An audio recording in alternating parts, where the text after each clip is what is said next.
Balloon payments are a powerful way that you can help structure a real estate deal to cash flow from day one. Today we're going to be talking about balloon payments and how Mel and I utilize these to structure our deals to actually get cash flow from day one. Hey, if you're new to the channel, my wife Mel and I are full-time real estate investors, the proud founders of our community, the Action Family, and we have purchased over 240 units in 5 different countries: Canada, US, Costa Rica, Mexico, and Dominican Republic. If you're new to the channel, make sure to subscribe and hit the bell to get notified because we release a video every single week. We focus on purchasing income properties using other people's money, right? Creative financing, and no joint venture partners. All right, let's dive into the video. Let's start off with the definition, right? By definition, a balloon payment is somewhere where you make a little payment in the beginning and a bigger payment at the end. It kind of balloons out, right? So that's the concept of it. And what I love about the balloon payment is you can truly kick that can down the road, meaning make the least amount of payments, if not zero payments for the time being, to be able to truly pay back the loan at the end and have higher cash flow from the beginning. Now we're going to talk what it's not, because what it is not is the term of the loan. Sometimes people utilize the amortization as the balloon. And what I mean by that is, I'm not saying that they're wrong, but for this video, when I say balloon payment, I don't mean balloon your term. So meaning you're going to get a 25-year amortization as your balloon period, or you know what, the loan is going to be for 25 years with a 5-year balloon, meaning a 5-year term on that 25-year product. So that's not what I'm talking about today. I'm not talking about the length of the term or the amortization. I am actually talking about structuring balloon payments, balloon mortgages and loans. Okay, so how we do it, let's go off with monthly payments. Let's talk about this. So for now, let's say the seller, if you're doing a seller financing deal, they're asking you for $1,000 a month. Okay, hey, I need $1,000 a month as your repayment, your monthly mortgage payment towards the principal or the interest, depending if you did a principal and interest or interest only, does not matter. And you might be able to say, you know what? On those monthly payments, can we literally balloon this over here? Okay, and what I mean by this is, for example, what if we did this? What if we made the mortgage payment $500 a month, okay? And the other $500 that I, am supposed to be paying you, what if we balloon that to the end, right? And make a catch-up payment then, right? Balloon that payment to the end, meaning $500, let's use 1 year, that would be $6K. So every single month, you don't pay them, right? You don't pay them $1,000, you pay them $500, and you balloon that monthly payment, that monthly mortgage payment to the end. And at the end of that 1 year mortgage, right, for example here, you would just do the catch-up. You would do the difference.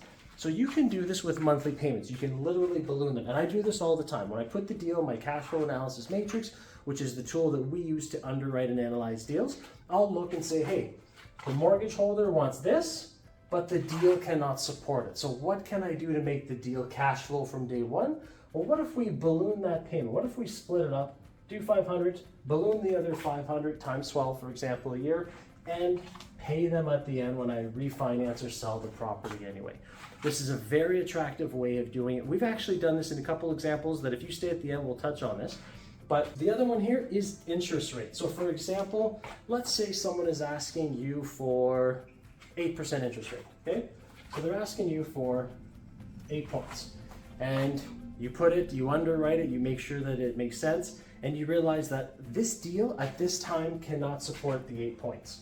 So why don't we balloon that interest till the end? So you might be able to say, hey, I'll offer you, I don't know, you can make it up, 6%, and we balloon the other 2 to the end, or let's cut it in half, I'll offer you 4% interest for now on a monthly payment, and we balloon it to the end. And again, the same thing happens is you just make sure to catch up on that interest in the end. So let's say we do a 1 year term. Hey, I'll give you 8%, 4% now on my monthly payments, whether it's principal and interest or interest only, that'll be up to you, but I'll give you 4%, and at the end, I'll catch up on that additional 4%. So why would they do this, okay? When someone is holding a mortgage for you, whether it's seller financing or private mortgages, they tend to understand that they also want to be healthy in the deal. Hey, the deal doesn't underwrite at 8%. They might go, I know that.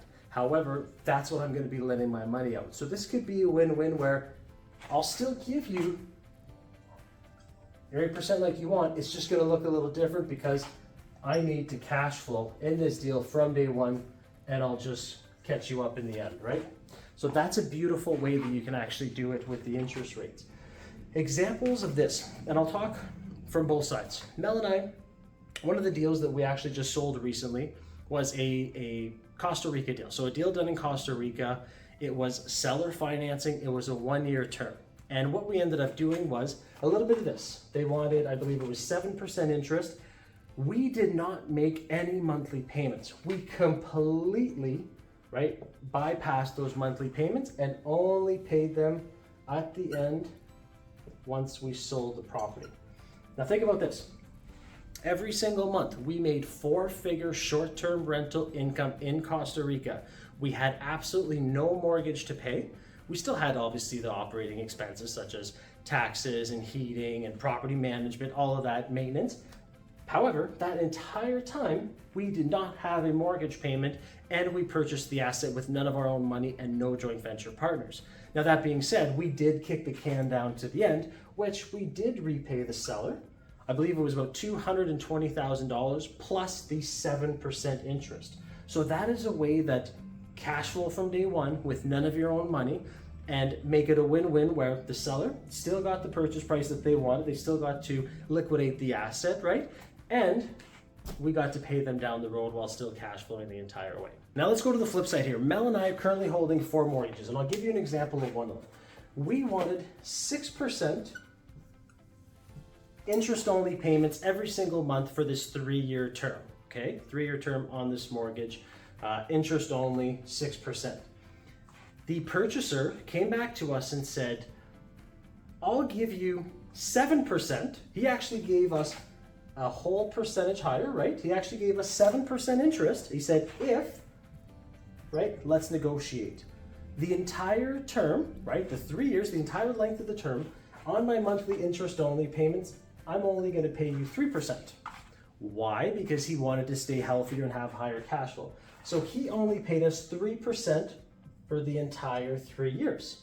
Now at the end of the term, at the end of the 3 years, right, he had to play catch up. He had to make up for that balloon payment and paid us the difference, which obviously is 4% here. Now think about the power of that. We got even higher interest rate than we wanted.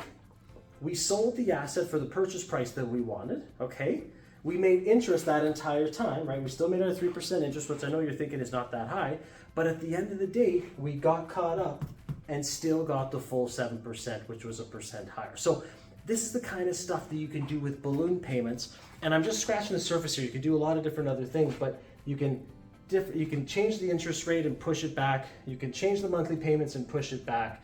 And it truly is really cool. So a lot of deals that you might be looking at in underwriting might not make sense right now. But now that you have this balloon payment strategy, you can go back, renegotiate, still give them the money, but then just make sure to push it all the way back at the end of the term when you refinance or sell. Hey, thank you so much for staying right to the end. Hopefully you liked the video. And if you want something else like this, make sure to check out the next one. I'm Dave, and I'll see you in the next video.